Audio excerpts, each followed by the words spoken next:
All right, welcome back to Coffee, Conversations, and Badasses podcast. I'm your host, Dustin Hayes. Hey, guys, gals, I know you're watching this. Don't forget to hit that subscribe button, notification button. Greatly appreciated. We love you all, and thank you for your support. And not only that, but our guests are also going to thank you. And without further ado, our next guest is Stephanie West. Stephanie, how are you doing this morning? I am awesome. How are you? I'm perky. You know, I've had my coffee. I'm ready to go. Maybe my ADHD's kicking in a little bit, but you know, that's just part of life. So perky is a good way to be. Yeah. Well, I mean, that's the only way to really wake up these days, right? I mean, if you're not being the best self, then why? You know what I mean? You got to figure out that why. Yeah. You know, if you're trying to peel yourself off the sheets every morning going, oh my God, I don't want to wake up. I don't even want to be here this morning. Then you're like, you've got to figure out that why, you know, because now you're just going to ruin the rest of your day. So I usually start say what? And ruin everyone else's day too. So typically, right? If you're downer in the morning, you're going to be down in the afternoon, you know? So just wake up in a positive mood. So you've had kind of ran the gamut kind of really with some relationships. You know, in particularly one relationship that really just put you in the ringer and was actually pretty scary at times for you. You know, I know you were married in 2007 and the dude was a decent guy. You know, just didn't work out. What happened? Why didn't that relationship work out? It was a 2004. You know, I think he's an amazing person. We actually still know each other very randomly. We reconnected, having nothing to do with our relationship. He's an amazing person. I think, you know, one of the things when your upbringing is a little disjointed, a little dysfunctional, is that it becomes very difficult for you to recognize what a healthy relationship is. It becomes very difficult for you to be who you need to be in order to maintain a functional relationship. And I think in that relationship, we were young. We were both right out of college. We met in college. But I really do think I was just not capable of being in a functional relationship because it didn't make sense to me. I didn't understand it. What roles did you have as a functional relationship growing up? In my household, there was a very noticeable imbalance of, I don't want to use the word power, but one parent in my household absolutely ran the show, had some emotional regulation challenges. And so they always got their way. We had the silent treatment, we had shaming. Basically this one parent always got their way. And so that's what I saw. You know, I saw that it's the person who plays these mind games and manipulates everybody else, that's, you know, somebody's got to play that role. Somebody's got to do those things. And so I think that's really what I knew. And I will say, you know, my parents are still together. My parents come across as being in a happy relationship. And so there's not a reason as a kid for you to question that dynamic, right? It seems to work. And so I think I have a pretty strong personality myself. And so I think I just saw that and thought, yeah, that's how that works. And I think I did play a lot of stupid games and just do things that were not in the best interest of my husband. They were not in the best interest of our partnership. And I think I just... Well, that's what tends to happen, you know, when you're in this family dynamic and you gravitate towards one or the other, right? You're either going to be the one that is manipulating or you're going to be the one that's getting manipulated if I could talk. It's okay. That just means I haven't had enough coffee. So, we emulate that in our relationships. And it's very key that, you said your family is, your mom and dad still together, that you saw love, but you also, the doors closed, you saw a different side in that family unit. And then you brought that into that relationship. And you probably didn't even know it at the time. You just were thinking this, like, hey, this is me. What are you talking about? There's nothing wrong with me. We don't know that. We don't know that. We don't get that. I was the same way. I didn't have a mom really growing up. It was just me and my dad, and he was kind of a rough dad, firefighter, construction worker, all that good stuff. Kind of a, not too rough, but, he wasn't all kumbaya giving me loves. I wasn't getting that, that motherly love, that everybody needs. So you took that into the relationship, and is that kind of what transpired into the fallout? Was you were taking some of those bad habits that you learned in growing up into that relationship, and that's what caused an ultimate divorce? It actually wasn't. I have been diagnosed with ADHD. I'm definitely a very impulsive person. I really love novelty and change and newness. And to be honest, after a couple of years in that relationship, he was very stable. And I kind of needed drama. just to be honest. And so I had told him that, I was just kind of feeling like we were stuck kind of in this rut. And that just didn't really change. And so I did a very ADHD thing, and I just kind of blew it up.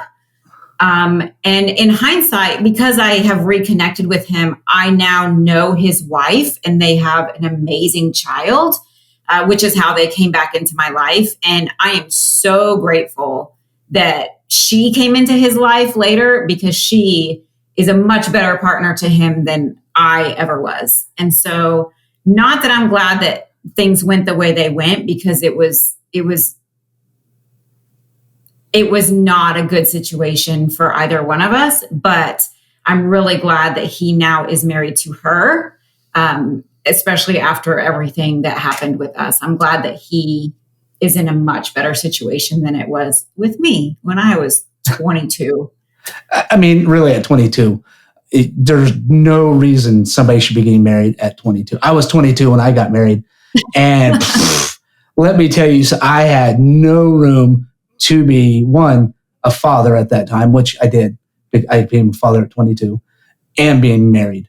I didn't even know what a healthy relationship looked like. I don't even know if I've ever seen one growing up. Yeah. And, that's the crazy part, is now I'm over here like, wow, now I've got a kid and I'm married, and now I have to be somewhat of a functional. I don't know if I can be. I don't know what that is. I don't know what normal is. And that's what these people, that's what I've tried to find, like, what's normal? What's normal? I don't know. Yeah. But you got your curiosity. My curiosity is actually getting me right now. How did you guys rekindle? So I run a business where I'm a social coach for autistic and ADHD kids. And so I got a message on him from Facebook a couple of years ago. We had not talked in, over a decade, however long ago that was. And I got a message from him on Facebook because his daughter was diagnosed with autism, and he was referred to me. Wow, small world. Yeah. And so he messaged, and he was just, it's a really overwhelming thing when you have a child that's diagnosed with a disability or, special needs, whatever. And so he was feeling really overwhelmed, and he reached out and said, can we talk? I just don't know what to do.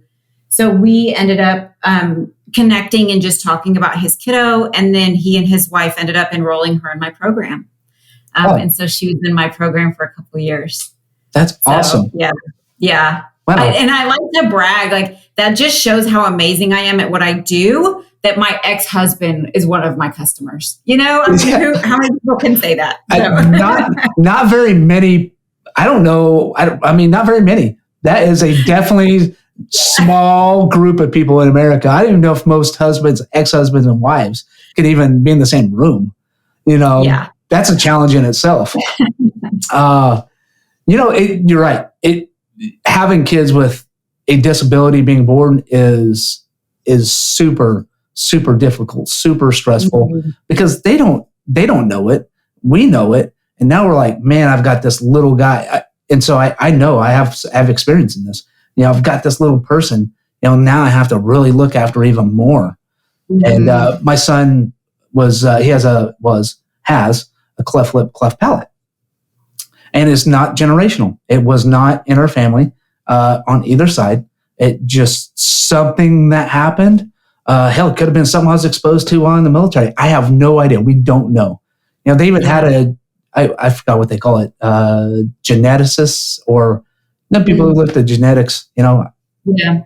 I forgot, having a little, you know, trouble thinking what that word is. But anyway, they looked at our lineage and was like, yeah, you don't have a trace of it. So just kind of a fluke thing, which it is what it is. But now, you know, my little boy, man, he's a handsome little guy, you know, got a little scar, but, you know, moving forward with life. But he has his own challenges, man. School and people, man, can be very mean. And so he's kind of experiencing some of that. But we're working through it as a dad and a mom and with him. And then he has a sister that's just super protective. So that's going to be a very interesting dynamic as he gets older, as she gets older. But yeah, so you rekindle because of your profession. And then actually not rekindled. You just got back. You just got back into each other because with your profession, he is now your customer. Yeah. And then a few years after that, you met another individual. Yeah, I had moved to a new city. I like to move a lot. It's kind of, you know, actually I'm moving again soon. Wait, okay, hold on. How many times have you moved?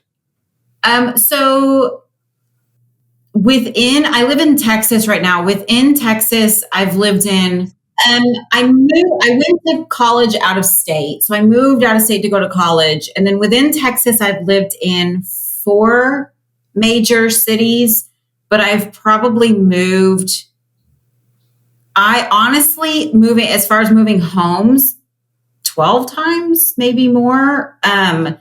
Even so, I got divorced. I separated and then divorced 4 years ago. I know I've moved 5 times in the 4 years since I've been separated, and I'm about to move again. Yeah. That's probably because of something that happened in your relationship, right?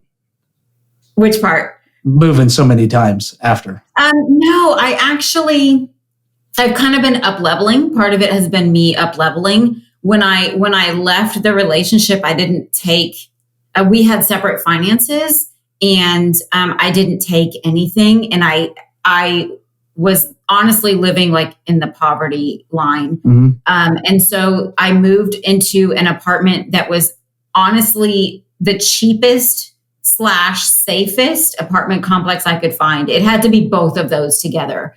And so then once I was able to move out of there, then I could move into something that was a little bit nicer. And then I moved into an apartment, and 6 months later, they told me there was structural damage and I had to move out. And, you know, and now I'm living in this amazing house that I love. It's probably my favorite place I've ever lived. But now I'm done living in Texas. And so I'm moving somewhere else. So I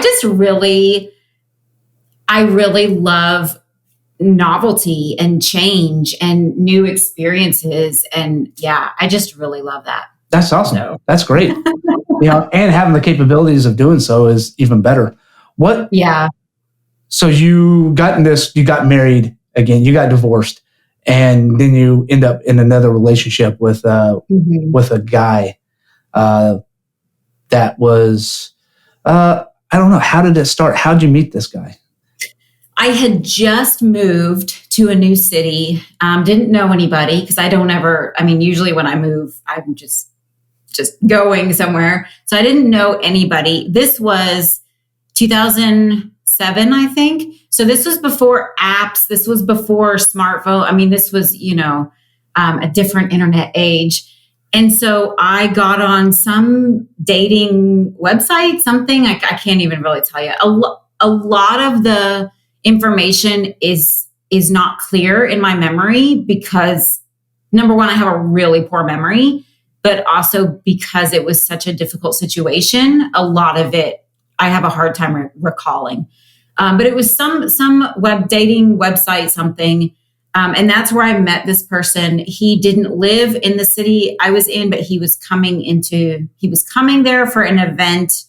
And he invited me to attend this event with him. And so that's how it started. Wait, you didn't know each other, just talk over whatever this dating site was. Mm-hmm. And he was going to this event for work or? Yes. So he was a musician and it was an awards ceremony where he was getting an award, some kind of ceremony, banquet, something, I don't know. And so he invited me to go, as his date to this awards thing. And then he ended up no showing. He was supposed to pick me up and he ended up not. And then apparently there was an accident. I don't even remember. There was some excuse as to what happened. And this just goes to show the mental state I was in, that I continued making plans with this person after that happened. It just goes to show how dysfunctional my mental state was at that time. And I also, I think I was just diagnosed with ADHD 2 years ago, but I had a pretty challenging childhood. And I think when you're constantly feeling like you're not okay, there's something wrong with you, you're getting in trouble all the time, you're not good enough, that's what you know, and that's what you feel, and that's what you believe. And so I think for those of us who grew up in environments like that, it becomes really difficult to stop believing those things and to change your mentality and your mindset. So I was very much in that mindset as a young adult. And I think it definitely led me to attracting men who kind of took advantage of that. It led me to continuing to be in situations even when I knew that they were not okay. I think I really felt like it wasn't possible for me to be in better situations. Like, I think that's really how I felt. Like, this is I'm broken, I'm damaged, and this is as good as it gets. And so here's somebody trying to give me time and attention, and I can feel that this is a bad situation, but I would really like some time and attention. And so off you go. So you felt that right off the rip when you met the guy? Yes.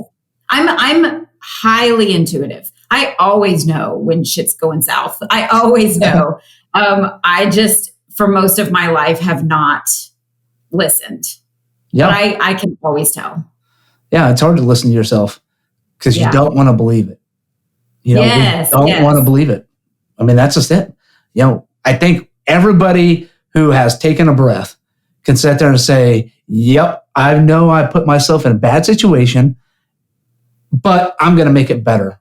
Or I'm going to take this guy and fix him. Or this is as good as it gets because I don't deserve anything better. Because that's what we tell ourselves and that was what we believe, which is bullshit. Yeah. It is.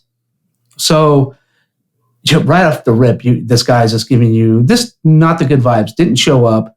Now, date 2's planned, I take it? I honestly don't even really remember what happened after that. I know that he did not live in the city I lived in, but he was there often. And I ended up, at the time, I was living in a 3-bedroom house which was more space than what I needed. And I ended up offering for him to basically rent one of the bedrooms from me, so that when he was in town, he could stay. It was a 2-story house. And so the main living space was all on the first floor, including my bedroom. And so it's like 1.5. All that was upstairs was 2 bedrooms and a bathroom. And so basically he paid me rent every month and I let him have that space. And I think I realized I wasn't really romantically interested in him. But I appreciated having extra income. I appreciated having company, but it really very quickly no longer became a romantic relationship. We really did just become like roommates. And in hindsight, it actually makes me kind of embarrassed to talk about it. He would frequently ask me to marry him. And every time I would be like, yeah, no, absolutely not. Like, I'm not happening. But just in hindsight, to be able to see all of the manipulation and, all the love bombing and just now the things that I know now, to be able to see how messed up that situation was. But I honestly kind of needed the extra money. So that went on, it was a few months. I think it was like over the holidays, if I'm remembering correctly. It was a few months that we lived like that, but we were not, I would never say we were dating at that point. There was no physical, we basically lived like roommates and friends. Yeah, but he keeps asking to marry you. Yes. So he obviously sees there's something there or some kind of dynamic going on to see that. I mean, to kind of have that feeling like, hey, several months go by, because he didn't ask you once or twice, this kept going on for months, right? Yeah, it was definitely several, and it would be random moments. I mean, it would be, we're driving in the car to go pick up dinner, or we're sitting. I mean, it would just be random moments. And and again, in hindsight, I think it's just that manipulation. It's that him wanting me to feel like that. I don't know. In hindsight, I can totally see it. So yeah, that went on for several months. Again, I'm really fuzzy on the time frame. And then there was one day I had made plans to help somebody. Also fuzzy on the details of this, but I remember that I'm a runner, and it was something to do with a race.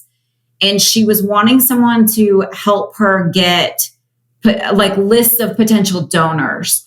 And so I volunteered to help her do that. And so we had made a plan to meet at a Starbucks so that she could tell me more about, what she needed me to help her with.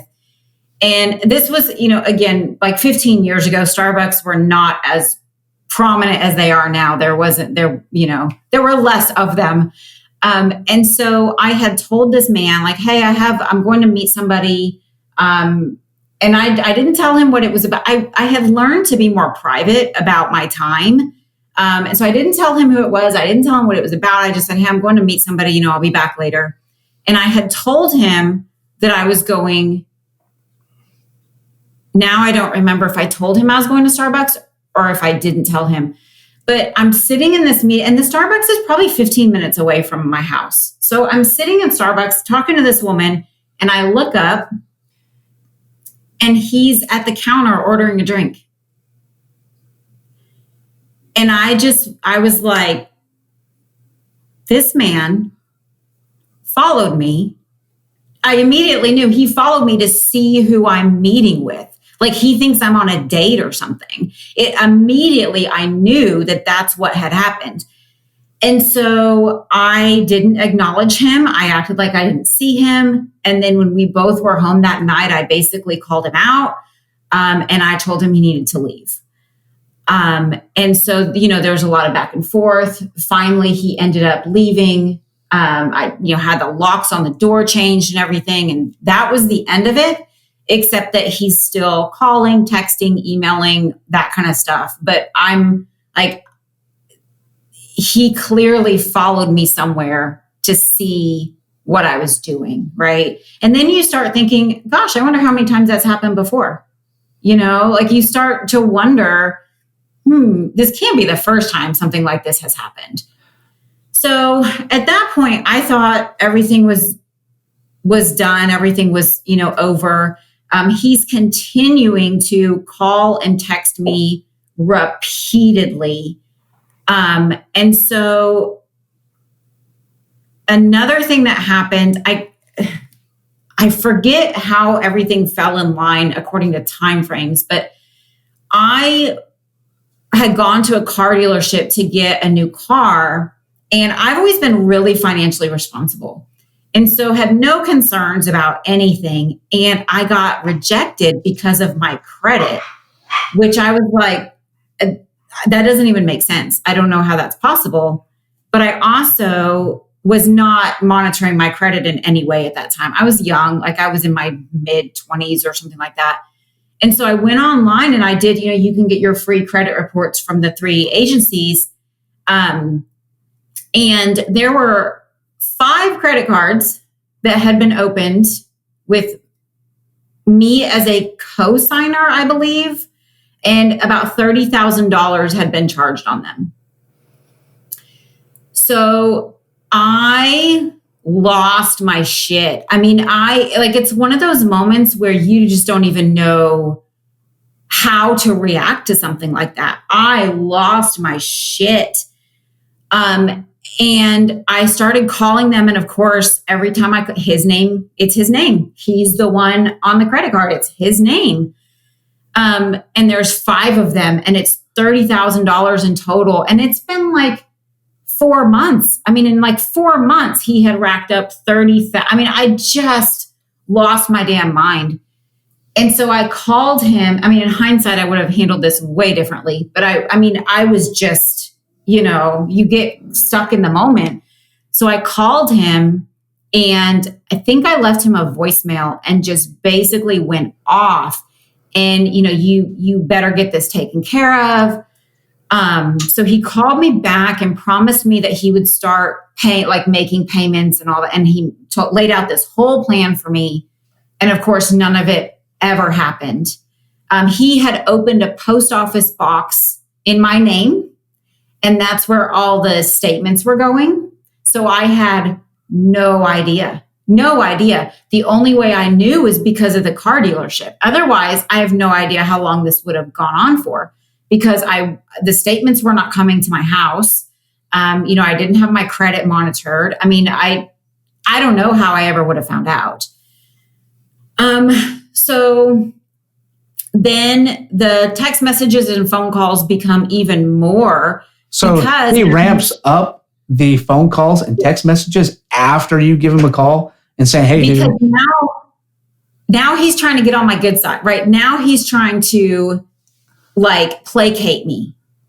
Okay. So I ended up, again, this was such a long time ago. Technology was in a different place. I created an Excel spreadsheet and I typed out my whole phone log. Every time he called me, every time he left me a voicemail, I typed the transcripts of every text message he sent me. Because back then you could only save 15 text messages on your phone. You couldn't have a 2-year history. Right? You could only have 15. So I transcribed every text message he'd sent. It was pages and pages and pages. And I took them to the police station. And I tried to file charges against him for the credit card fraud. The police told me that because he was living in my home at the time, they could not prove that I did not give him permission to open credit cards in my name. So they refused to press charges on the credit cards. I then filed charges against him for harassment on the messages and that kind of thing. I was moving at the time, and he was messaging me, asking me how my move was going. And so then I'm thinking, how does he know that I'm moving? How does he know where I'm moving? Then all that starts again, right? So there, we're going to take a break, and we're going to get back and find out how you found out you were moving and what he did afterwards. Okay. So, listeners, again, like, subscribe, hit this up. Let's go. It's time. We know you're listening. We know you're watching. Hit the subscribe button. Hit the notifications. And we'll be right back. The show wouldn't be made possible without our sponsors, Red, White, and Badass Brew, and Go Man Go Productions. Your vision is our mission because we see it too.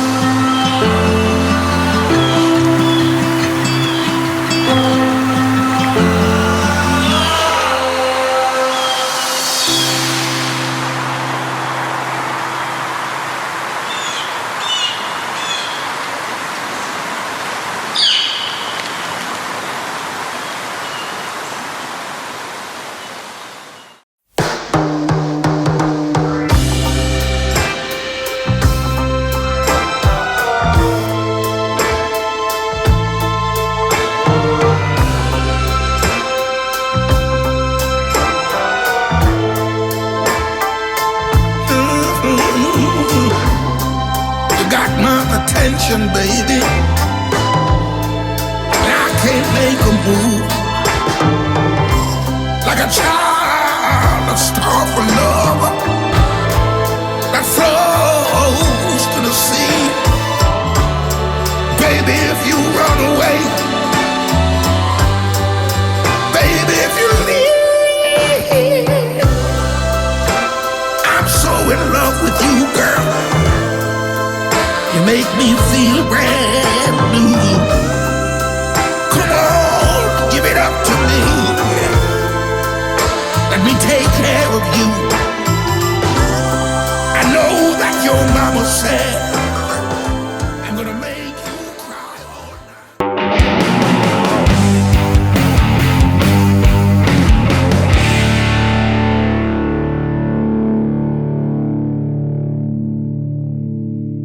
And here we're with Steph West, and she just got done telling us how she was in a situational ship, I would even call it, more than a relationship.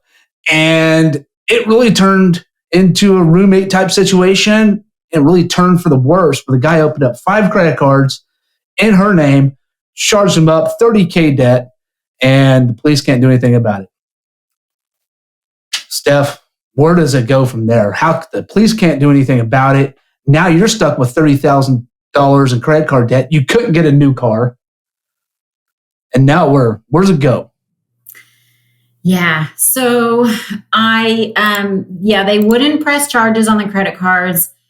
They did end up arresting him for harassment based on my transcripts of the phone calls and everything. But one of the detectives said to me, well, why don't you just change your phone number? And my response was, because I don't fucking have to. It is not on me to change my phone number to keep another person from harassing me. That's not the approach to take here. So they ended up arresting him for harassment. And then the next morning, I was woken up by my phone early in the morning because it would not stop going off. And so I get up and I look at my phone, and voicemails, text messages, phone calls just pouring into my phone. And it's earlier than I would have normally been awake. So it's, I don't know, like 5:30 in the morning. But all these different numbers, it's not like it was my family or something. It's all these random numbers. And I start listening, and it is men with some very sexually inappropriate voicemails. I don't think there were text messages. I think this was before that was really a big thing. But phone calls, voicemails, like very sexually based messages being left on my voicemail. And I'm like, what the hell is happening? What is happening? And so I got out of bed and I was able to talk to one of the men. Like I called him and I'm like, please tell me what's happening. I don't understand what's happening. And he was like, oh my gosh. And he was like, you're on Craigslist. And I was like, what does that mean? And he's like, it's like on the dating hookup section, there's a post, and he said it has your phone number and it has a bunch of pictures of you. And it says that you live in this town and you work in this town and that you're looking for a backseat hookup anywhere in between. And that's the town I live in. That's the town I work in. I have no idea what the pictures were, because if anybody had pictures of me that would have been appropriate for something like that, they were taken without my consent. And so I have no idea what the pictures were. They might not have even been me. I don't know. So I ran to my computer. I was able to get on Craigslist and I was able to contact them and have the listing removed. But oh my gosh, like the feeling that someone has done something like that to you. And because this was so long ago, this was before something like that was illegal. I mean, there were no laws or anything about something like that. And so I called the police because this had just yesterday, the day before was the day that he was arrested for harassment. And so I called the police. I'm like, I'm telling you, it was him. I'm telling you, like nobody else would do something like that, you know? And so they arrested him. He had bailed out the night before. And so they arrested him again. But because there was no law about what he did, they charged him under retaliation. That basically he did it because I had him arrested. So they arrested him for retaliation and did this, whole investigation with Craigslist to try to track down, where it came from and everything. But they waited so long that by the time they got the information, all they could prove was that it came from a device in the town that he lived in. They couldn't track it to a specific device. Again, this was a long time ago. He's the only person I've ever known that lives in that town. Even to this day, I have never met another person that lives in that town. But because they couldn't prove that it was him, they ended up dropping the charges. So all that happened. With the credit cards, I ended up having to hire an attorney. And we went, he sued this person and he sued the 5 credit card companies. 2 of them had small balance, less than $1,000. And so they immediately just, dropped it. And so we ended up still having to deal with all the other credit card companies. And it was months and months and months. And of course, my credit was just completely annihilated. And so having to deal with that, I mean, I remember at that time it was in the summer and I was driving back and forth to a city about 4 hours away because I was finishing graduate school. And I would go during the week and then come back on the weekends. And I would spend my 4-hour commute on the phone with my attorney, with the credit card companies, with the credit bureaus, just trying to get all this done. And this man is texting me while this is happening, like, hey, how's your trip to Dallas? How the fuck do you know that I'm driving to Dallas? So all this is going on. So he's still tracking you somehow. Yes. And I had moved. Did you end up changing your number too? I didn't change my number. I had moved either before or after. And I was so paranoid. I moved into this house that had a big window that faced the street. And I bought window tint, like film to put in that window because it was my living room. Like I didn't want people driving by and seeing me sitting on the couch. My truck was too big to fit in the garage, and I told my neighbors what was happening, and they let me park in their garage because I did not want like evidence that I lived in that house. I was basically trying to be, like anonymous. I didn't want it known where I was. I was still working in the same place, and so I started taking a different route home from work. It's the level of paranoia. I've never experienced something like that before. It's like, you just don't know. You don't know when this person is there and when you don't even know if they are. It's just like, it makes you so insane because you just don't know. And it caused a lot of mental health issues. I now have this significant startle reflex that I still have to this day because I was always terrified of like turning around and seeing him behind me. Oh my gosh, I can't even explain the feeling. Did it continue after the fact? So after he's got arrested a couple times and he's still texting you, still obviously following you because he's hitting you up saying, hey, how's your drive back from Dallas? And how would he know that unless you're telling him, right? Right. I mean, about the only way for him to know. Right. You know, but was that a continual pattern for months down the road? Yeah, it ended up because he wasn't arrested. Like it wasn't. So stalking means that someone's threatening you harm. He never threatened me harm. And so I couldn't get like a restraining order against him. I couldn't get anything because he wasn't threatening me. So none of the more restrictive options were available to me because there was no threat of harm, right? Like he wasn't leaving like dead birds on my porch. He wasn't, and so what happened next is that when we were still living together, I had met up with a guy that I used to date because he was in the town that I lived in. And so we met up. And a couple months later, when all this was happening with this guy, I started getting emails from someone who was a friend of the guy that I had dated that I had met up with. When I met up with him, we were in a group. And this guy was like, hey, I'm so-and-so's friend. I asked him if it would be okay for me to have your email address. Cause I thought like we would really get along and hit it off. And so he gave me your email address. I hope that's okay. So I started emailing with this guy. And this was before smartphones. So you don't have your email on your phone. Like it's only when you're at home, so we're just emailing at home. But I really was telling this person a lot of, I would tell him, hey, I remember specifically telling him I was going to a friend's wedding one evening. And, I just remember I would tell him where I was going, what I was doing, whatever. And at one point I was telling him what was going on with this situation with the police and the credit and all that kind of stuff.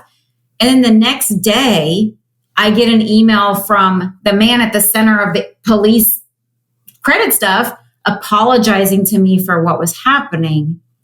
And it immediately occurred to me that the man I had been emailing, thinking he was a friend of someone I used to date, was this man the whole time. Like he had created this fake email account and it was him the whole time. And I don't know that I've ever felt so naive and vulnerable and stupid in my life. It's such a gutting feeling to you just feel so stupid. So wow. I realized it was him the whole time. Did you ever get to the point of why he would do something like that? Is he trying to I wouldn't even say get back together because you were never together. Yeah. Yeah. So it's very a confusing ordeal because you weren't in a relationship. And what was the game? Was he that infatuated, that in love? And manipulation. I think it's just, I think someone like that is used to being the person in control. And in our situation, that had flipped. I'd had him arrested. I had a lawsuit against him. I think he had lost control and it was just, he needed to be in control of things. And I also know from a gut level, not from a proof level, I know I am not the first or the last woman that he has done shit like this to. I mean, I just know this.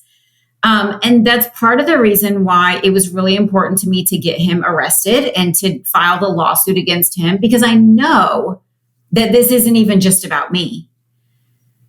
So finally, once I figured that part out, that he was the one emailing me and I called him out on it, like that part of it stopped and we did not have any more contact that I know of. I still have no idea if he, was followed. I have no idea. And I still retained so much. I got a post office box when I moved just because I thought if he knows where my mail is being forwarded to, he can find it. That's not even logical, but that was just a thing that I was like, well, I don't want my address on anything.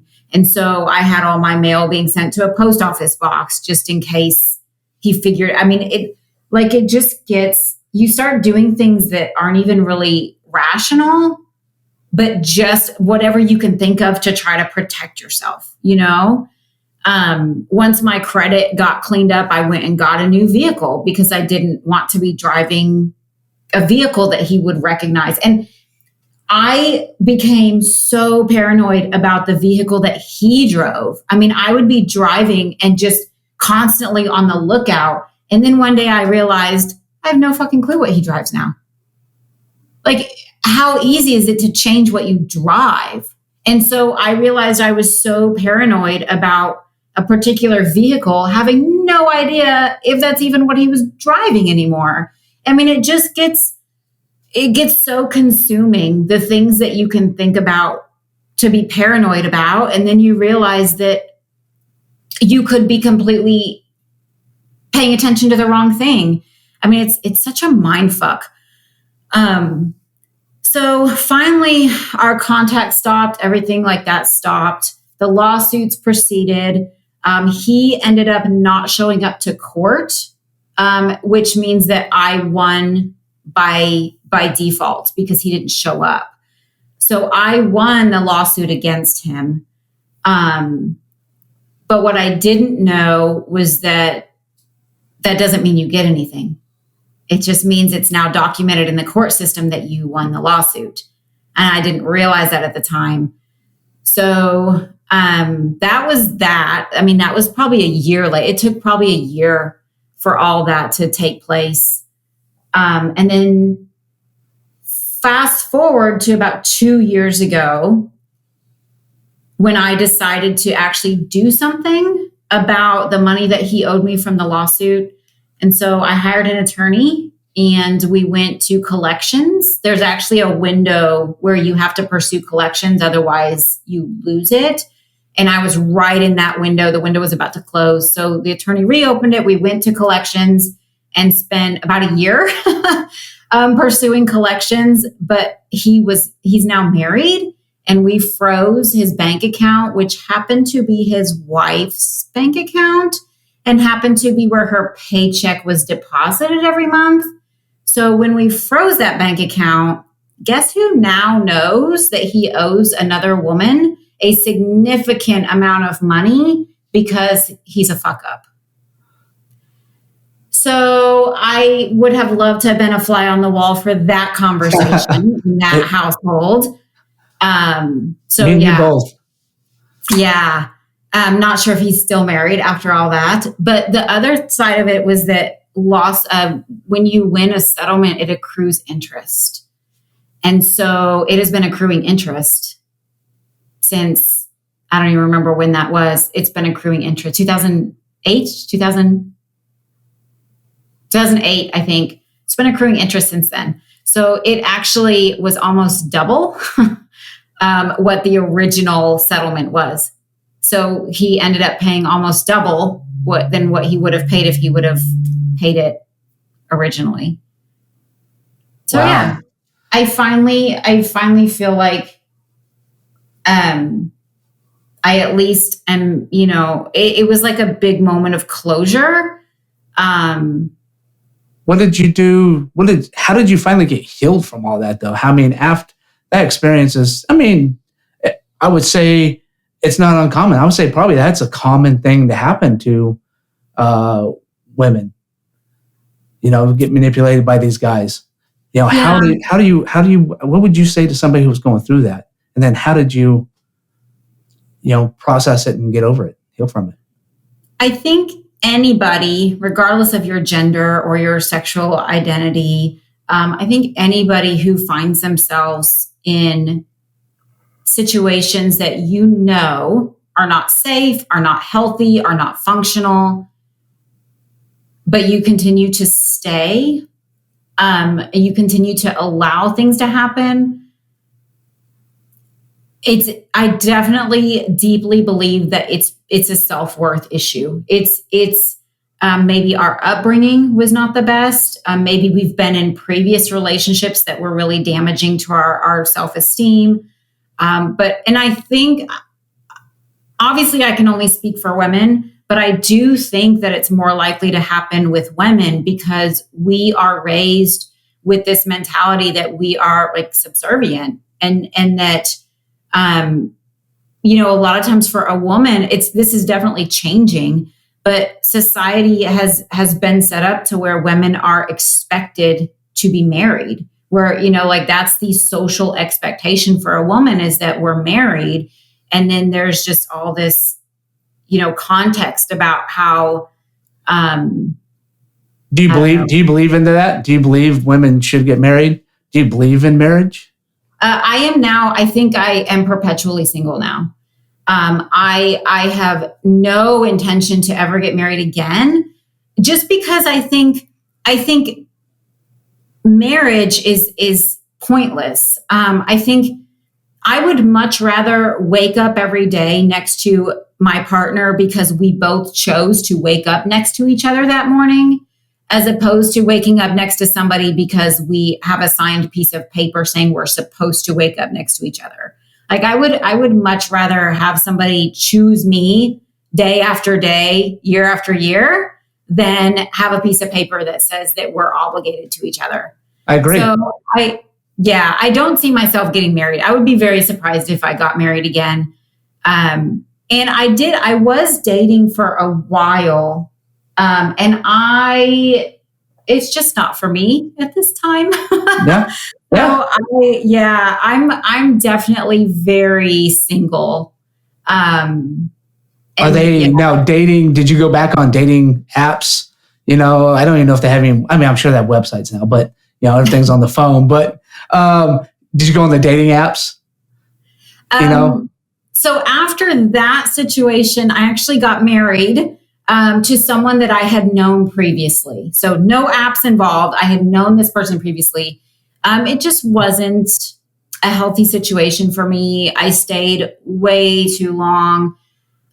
So I think it's been me finally leaving that relationship was really a turning point in my life. And I'm just no longer willing to be in a situation like that. I did try. I took about 1.5 years not even thinking about dating and relationships because I was in my last relationship for 10 years. Yeah. And so I just took 1.5 years, not even thinking about it. And then I was hanging out with a friend and she was like, you should really start dating. So I tried that for almost 2 years. I was actually I went on, I would say I was actually used to keep track of it, over 40 first dates in about a 2-year period. And just, I only had one guy that that I chose to keep around after the third date, only one out of more than 40. And it's just not for me right now. It's why is that? Why 40 first dates? I mean, they had a movie, 50 first dates, Yeah, at this point. No, I think I'm a hard match. I think there's certain things about me that make me a difficult match to begin with. I also think I think dating is difficult for me. I think part of it is, ADHD. Like there's things I just don't get about dating. It was a huge learning curve for me to even I was like, what are we talking about? What is this acronym? What's happening? I think dating itself is confusing to me. Sure. It's a weird time anyway. I mean, dating now is weird. I mean, now you're meeting people online and, dating is really, and relationships are really disposable. It seems like to this day and age, I get it. I took time off too from relationships. I had got after I went on a second run with an ex, and I was like, you know what, I'm done. I don't need to be in a relationship. I'm going to take about 1.5 years off from dating. So I get it. I get taking that time off. Plus, it was good for me because I also needed it because of things I was going through. But, you know, I will give a pro tip right now, though. Okay. My pro tip, if you're dating online, do not use your real phone number. Get a Google Voice phone number. Until you're comfortable with that person, then give them your real phone number. You can just tell them why. Hey, listen, this is for security reasons. I've had bad things happen. Or if you haven't had bad things happen, who cares? You know what I mean? It's just for safety reasons. Yeah. I stay on the app usually until we've had our first date. I do all my communication through the app because my rate of first dates turning into second dates is so low. The likelihood that I'm going to talk to this person again is not high, right? And then if we do decide to have a second date, now I feel comfortable giving you my phone number. But yeah, I fortunately, my radar is so sensitive now that I do a really good job of screening because I'm just so aware and so sensitive to people. I mean, I'm very intuitive. And so now I do a really good job of being able to screen ahead of time. Most of the time when I do go out on a date with somebody, we get along really well because we've been conversing and, you know, having conversations before the date. So most of the guys that I've gone out with, we get along really well. Like we have a good time. I would say that my pattern is that I'm not interested in pursuing a dating relationship with them. I think that's what happens with me a lot.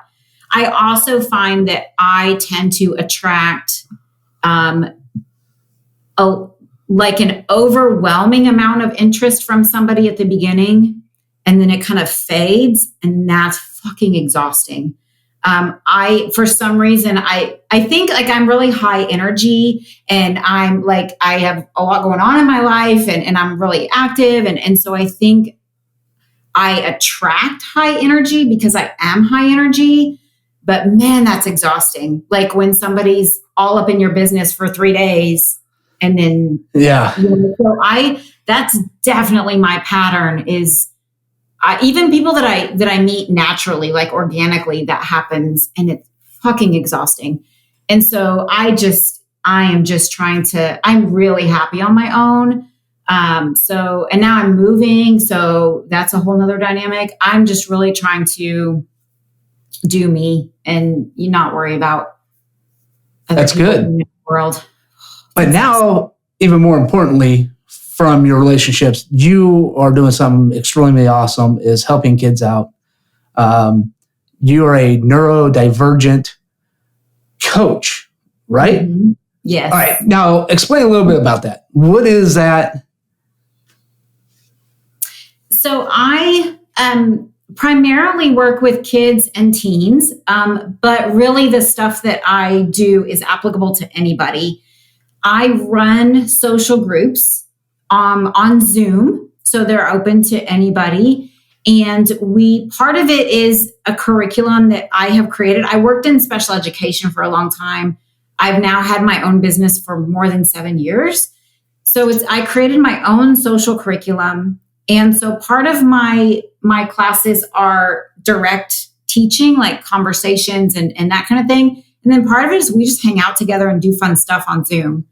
So it's part learning and part connection building, but it's for kids who are neurodivergent, which is primarily autism, ADHD, learning disabilities. I also do one-on-one support. So I have some of the people that I do one-on-one with are older. Or maybe we do one-on-one because of the schedule, like this, they can't attend my classes. I have a podcast, YouTube channel. What's the name? Yeah. What's the name of the podcasts? What's the name of the YouTube channel? Yeah. So my business is called Starfish Social Club. And my podcast is Social Skills Unscripted because I'm all about things not being like a box, like do this, do this, do it. I'm all about, how we show up organically in the world. So Social Skills Unscripted. I just started having guests. So I have a lot of really cool people on the podcast, and we Nice. talk about like just a lot of really cool stuff that relates to neurodiversity. That's good. As somebody who has ADHD, I still have ADHD. Hasn't gone anywhere. I just didn't know as a kid. I know I was diagnosed with it when I was young. They gave me Ritalin. And they gave me, I think it was Adderall. No, not Adderall. Maybe that was the other one. I can't remember. They gave me the drugs when I was a kid to help me sit still. Didn't work. Yeah. And they also gave me a learning disability, which is bullshit. You know what I mean? I just learn different than other people. I can't sit in a chair for 8 hours and scribble on a piece of paper. Just not my style, you know? And my son, not diagnosed, he's getting diagnosed. I think he has it as well. So now we just adapt to it and say, man, it's not over. This is just the beginning. Yeah. Now we can work with it. You know what I mean? So he's a little spitfire just like me. So no doubt. And I'm like, man, it's not over. This is just a different ball game, man. And guess what? It's a better ball game because we're different. So we could play by some different rules, man. Yeah, it usually means that kids will struggle in school. Yep. And then when they become adults, they will be fucking on fire. That's what I find. Guess who didn't graduate high school? This guy right here. Dropped out at 10th grade, struggled all through school, and wrote me off. Everybody wrote me off. Like, man, nope, I'm on fire, man. I am on fire. So, and the fire is just even burning even hotter now. But Steph, thank you for coming on the show. We really do appreciate it. You're a badass. You went through a situationship and came out of it, and the guy kind of put you through hell and scared the holy crap out of you to really was hard to even get into another relationship. But you keep grinding, you keep pushing forward, you keep moving. Thank you so much. You are a badass, Steph. You truly are. You don't give up. I might not be the love guru, but don't stop dating and don't stop putting yourself out there because you're going to find the person for you. It just takes time. And not only that, but you also love yourself. And that's most important is you loving yourself. I think I've gotten to the point where I've created a really amazing life for myself. Like I'm also an Ironman triathlete. I speak 4 languages, so I've created this really amazing life for myself. So if someone else wants to be part of it, they are also going to have to be really amazing. Yeah. That's kind of my mentality at this point. Yeah, but this is not an invitation to go hit her up on the DMs, so don't do it, guys. All right? Unsolicited DMs. Yeah. So, awesome. Thank you, Steph. Appreciate it. Listeners, come on. Hit subscribe, hit like, get the notifications of these badass episodes. We appreciate everybody. We love all of our followers and our listeners out there. Until next time, go listen to some more Coffee, Conversations, and Badasses podcast. If you have a heroic story and you'd like to share it, get in contact with us. Our information's in the bio. Also, don't forget to hit the subscribe, like, and share. And then I'll see you on the next episode, badasses.